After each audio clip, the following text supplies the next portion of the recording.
They will determine the measure thereof according to their wishes, the contentment even after being ruined.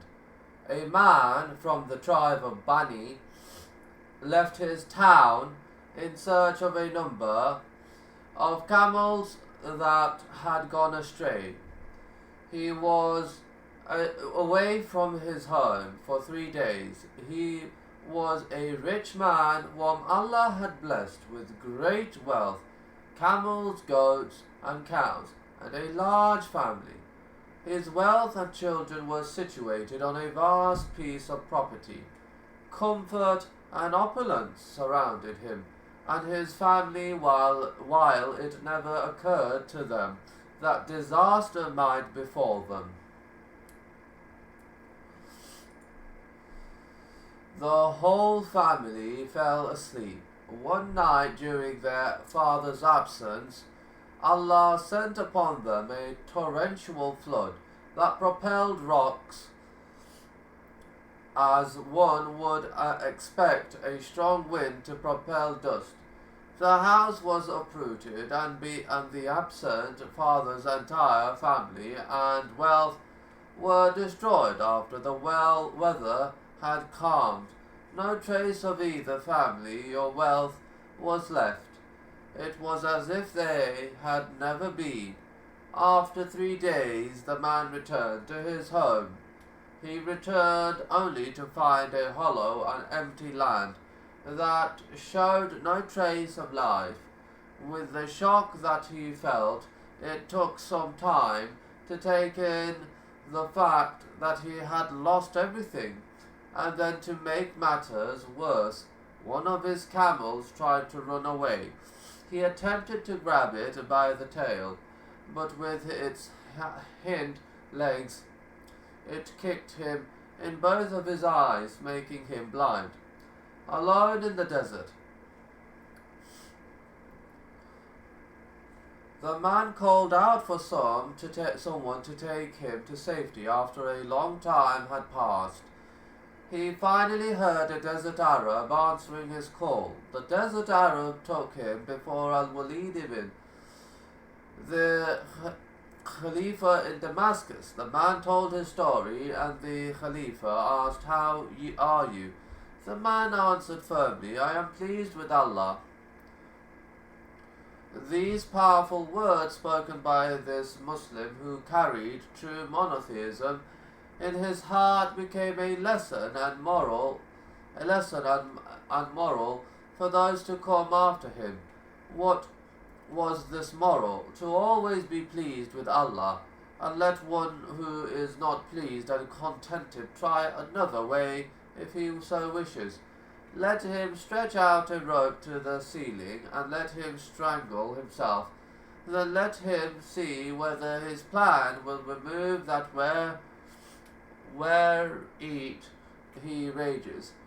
Be resolute in making a decision. Then when you have taken a decision, put your trust in Allah. Certainly Allah loves those who put their trust in Him. Whenever a decision has to be made, many of us become confused and hesitant, and this often results in headaches whenever presented with choices. A Muslim should consult others and perform that prayer which is prescribed for decision making. Salatul. You should think things through before making a final decision or before taking the first step in any given direction. But if convinced that one course is better than another, you should take action without wavering. The time for consultation and planning is then over, and the time for action begins. The Messenger of Allah consulted the Muslims on the day of Uhud. They advised him to go out for battle, and so he put on his armor and took his sword. When his companions said, "Perhaps we have forced you to go out, O Messenger of Allah. Maybe you should stay in Medina," he answered, "It is not for a prophet to don his armor for battle and then take it off before Allah makes a judgment between him and his enemy. Once the Messenger of Allah decided to go out, the matter needed no more deliberation. Instead, determination, action, leadership, and bravery were required. Similarly, the Messenger of Allah consulted the companions before the Battle of Badr and consult them in the affairs, and who could conduct their affairs by mutual consultation.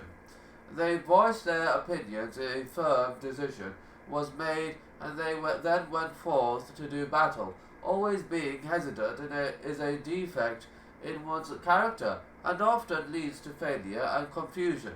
I know people who for years have been oscillating between decisions that should have been routine and easy. It is they themselves who have invited failure and frustration to enter into their lives. You should study the practicability of your plans and ideas. Give yourselves time to think things through.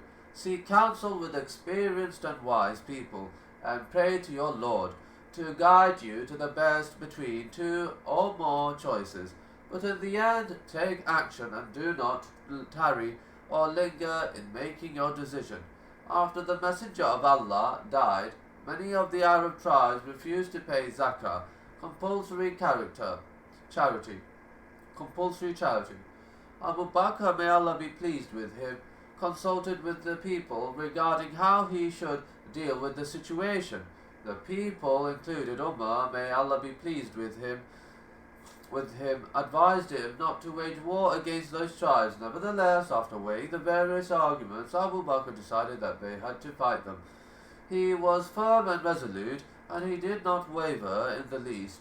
He said, "By the one who has my soul in his hand, I will fight with the one who makes a distinction between the prayer and the compulsory charity.